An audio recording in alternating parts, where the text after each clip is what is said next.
মানুষের কাছে আমাদের বার্তা পৌঁছাতে হবে যে জাতীয় নাগরিক পার্টি এনসিপি এবং 11 দল পরিবর্তনের রাজনীতি করবে, পরিবর্তনের বাংলাদেশ প্রতিষ্ঠা করবে এবং যেই বাংলাদেশের জন্য আমাদের হাজারো ভাইয়েরা বোনেরা শহীদ হয়েছেন, জীবন দিয়েছেন, যে একটা বৈষম্যহীন দুর্নীতিমুক্ত বাংলাদেশ, একটা ইনসাফ ভিত্তিক সমাজ, সেই সমাজ প্রতিষ্ঠায় আমরা অগ্রণী ভূমিকা পালন করব, মানুষের পাশে দাঁড়াবো এবং সমাজের সর্বস্তর থেকে চাঁদাবাজি, দুর্নীতি এবং সন্ত্রাসকে আমরা নির্মূল করব।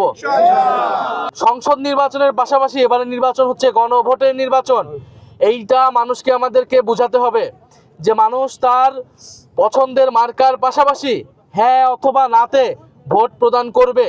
যদি তারা সংস্কারের পক্ষে থাকে তাহলে তারা হ্যাঁর পক্ষে ভোট দিবে, যদি সংস্কারের বিপক্ষে থাকে তাহলে নায়ের পক্ষে ভোট দিবে। আমরা কি সবাই হ্যাঁর পক্ষে আছি? আমাদের সবাইকে বুঝাইতে হবে যে আমরা জনগণ, বাংলাদেশের জনগণ হ্যাঁর পক্ষে আছে। জনগণ হ্যাঁর পক্ষে থাকা মানে হচ্ছে সংস্কারের পক্ষে থাকা, পরিবর্তনের পক্ষে থাকা, গণ অভ্যুত্থানের পক্ষে থাকা। আমরা সবাইকে এই হ্যাঁর পক্ষে, সংস্কারের পক্ষে বার্তা নিয়ে যাব। আগামী নির্বাচনে আমরা সবাই হ্যাঁর পক্ষে, সংস্কারের পক্ষে এবং পরিবর্তনের পক্ষে থাকব। ইনকিলাব জিন্দাবাদ।